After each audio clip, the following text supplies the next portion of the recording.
crafty friends, it's Diane with Bean Street Paper, and it's time for another 10-minute Tuesday. Today we're going to make this super easy, quick, happy birthday card. Again, you could tailor it to any occasion.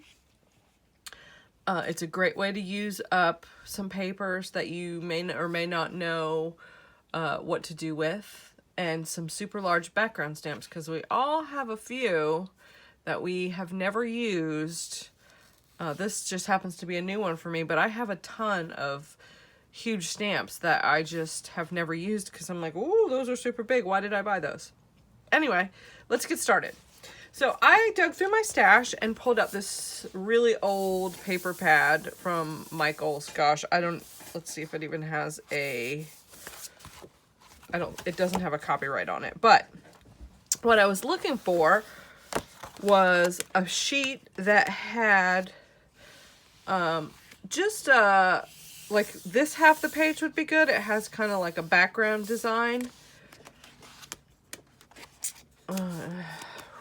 This is the page I chose to use because this floral design kind of melts into the background, and like you don't really notice it, but if you look really close, it's there. So that's the paper I chose.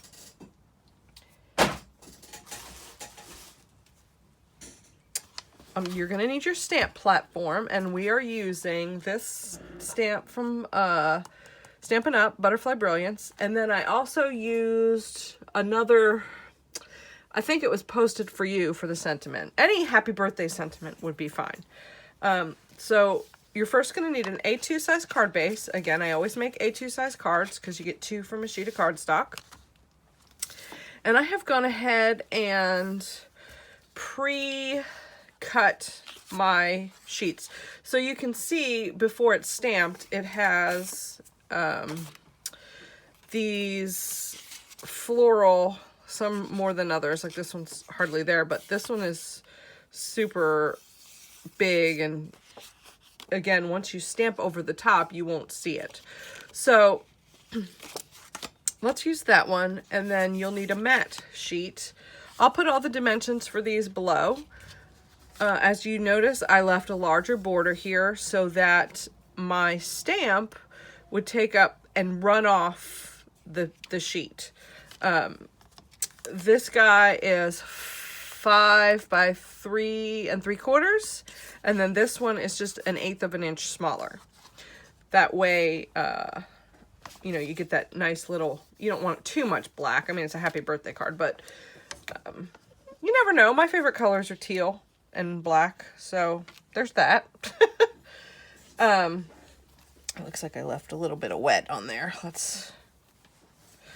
Let me dry that off with my sleeve before I put. Now this one was tricky. This is also tricky because you want your stamp, oh, I got my paper wet. You want your stamp to cover the whole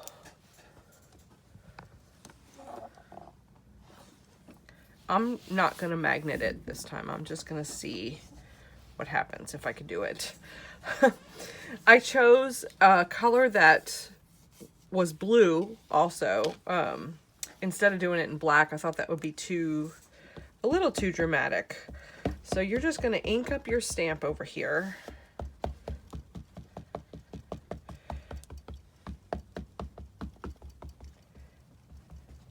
Make sure you get it super good and inked. That way I did manage to sneak the magnets on last time. Like I put one right in this little hole, but that was before I had put the stamp on the thing and inked it up. So let's just do it this way this time. Okay, I'm going to move this paper over just a scooch. There we go. And I'm just going to press that down so that it stamps on my paper. Perfect. Oh, nope, not perfect. Look at that. Let me do that again. Let's see if it works with, I missed a spot. Go ahead and stamp. Thank goodness for stamp platforms. The good news about this, even though I didn't use the magnets, is that because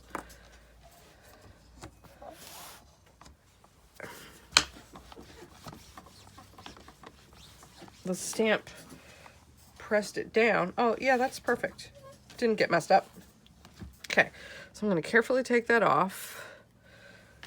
Now, as you can see, I didn't double stamp this one, so it's much lighter. However, I like that also, so it's good. I'm going to wipe this off. Normally, I'd have put a piece of paper down underneath that so that that didn't happen. As you can see, I have stamped things before that made a little bit of a mess. And with stays on ink, apparently, because it doesn't come off. Okay. So, now let's get to the assembly portion of this card. I'm going to take my ATG gun and glue my butterfly portion to my mat.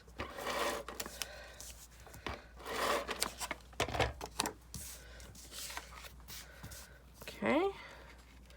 Make sure I've got it nice and centered on there. And then I'm going to glue that onto my card base. And that's 90% of the card right there.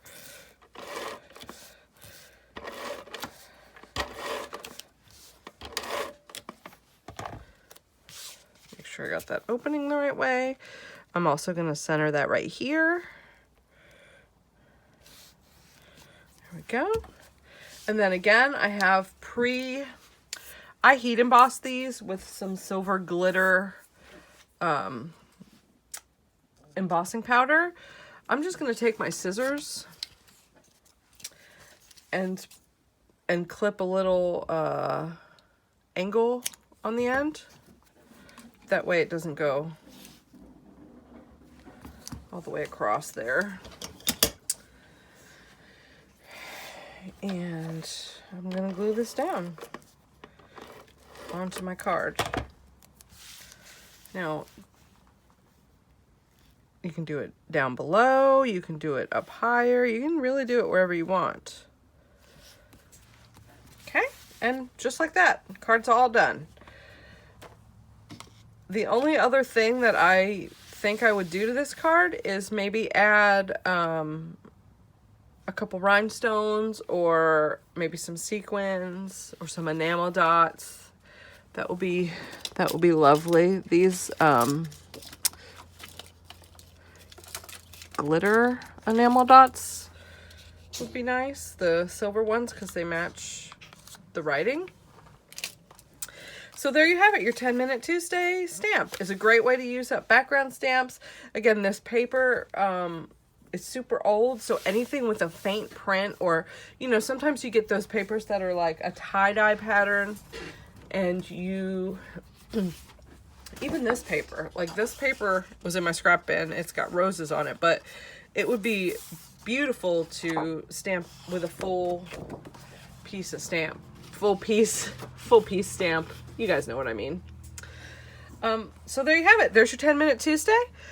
I hope you enjoyed this video. If you did, please give it a thumbs up, give us a like, subscribe to our channel, and we'll be back next Tuesday with another 10-Minute Tuesday. Have a great week, guys.